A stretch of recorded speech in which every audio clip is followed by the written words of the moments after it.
బలహీన వర్గాలు వాళ్ళ కాళ్ళ మీద వాళ్ళు నిలబడగలిగి స్వతంత్రంగా బతకగలిగే పరిస్థితులను తీసుకురావడానికి అనేక బృహత్తరమైన కార్యక్రమాలను అమలు చేశాం.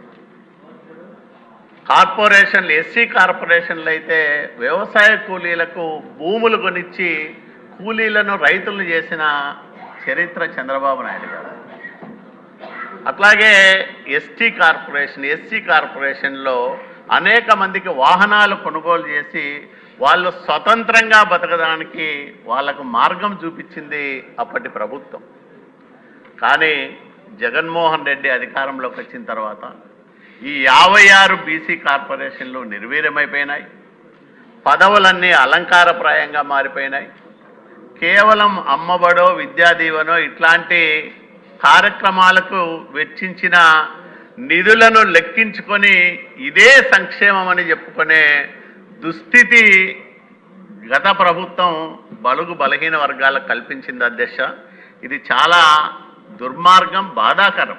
ఎందుకంటే ఒక దళితుడు కానీ, గిరిజనుడు కానీ, లేదా వెనుకబడిన వర్గాలకు సంబంధించిన యువతీ యువకులు స్వతంత్రంగా బతకాలంటే ఈ కాలంలో చాలా కష్టం అధ్యక్ష.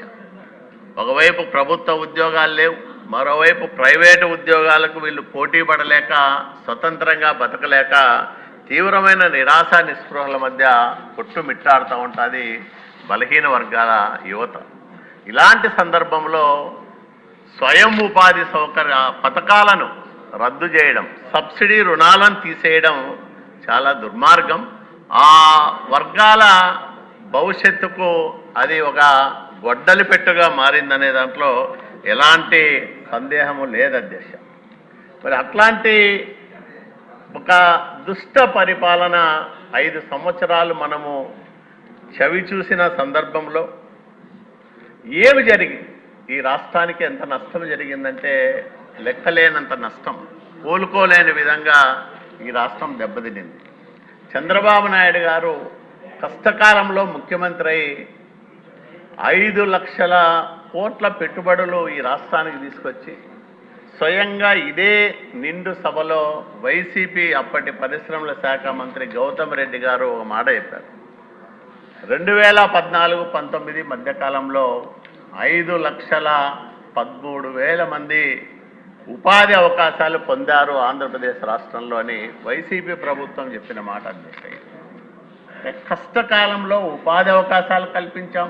పెట్టుబడులు, అనావృష్టికి ఆలవాలమైన అనంతపురం లాంటి జిల్లాలో కియా కార్ల పరిశ్రమ వస్తుందని ఎవరు ఊహించలేదు అధ్యక్ష. ఎక్కడో పోవాల్సింది. అనేక రాష్ట్రాలు పోటీపడి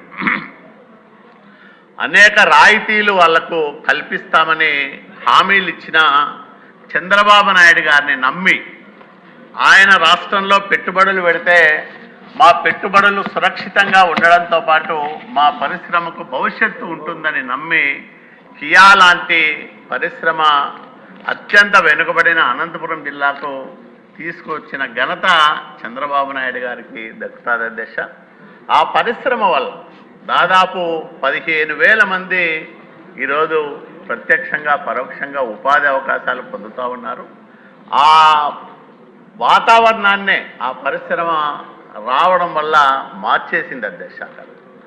అంటే పారిశ్రామికీకరణ జరగడం వల్ల ప్రభుత్వానికి ఆదాయం పెరుగుతుంది, అక్కడ చుట్టూ ఉండే ప్రజల జీవన ప్రమాణాలు పెరుగుతాయి, ఉపాధి అవకాశాలు పెరుగుతాయి. అట్లాగే ఆ ప్రాంతాల్లో ఉండే రైతుల భూములకు కూడా రేట్లు పెరుగుతాయి. ఇప్పుడు విశాఖ చూశారు, ఒక మెట్టెక్ జోన్ కానీ, లేకపోతే మరి భోగాపురం విమానాశ్రయం కానీ, ఇవన్నీ కూడా చంద్రబాబు నాయుడు గారి దూరదృష్టికి చిహ్నాలు అధ్యక్ష. ఇప్పుడు చిత్తూరు జిల్లాలో సెల్ ఫోన్ కంపెనీలు రావడం కానీ, అట్లాగే కర్నూలు జిల్లాలో సిమెంట్ పరిశ్రమలు రావడం కానీ, ఇవన్నీ కూడా ఆ రోజు చంద్రబాబు నాయుడు గారు ఈ రాష్ట్రానికి ముఖ్యమంత్రిగా ఉన్నారు కాబట్టే రాగలిగాయి. మరి జగన్మోహన్ రెడ్డి వచ్చి ఏం చేశాడు అధ్యక్ష?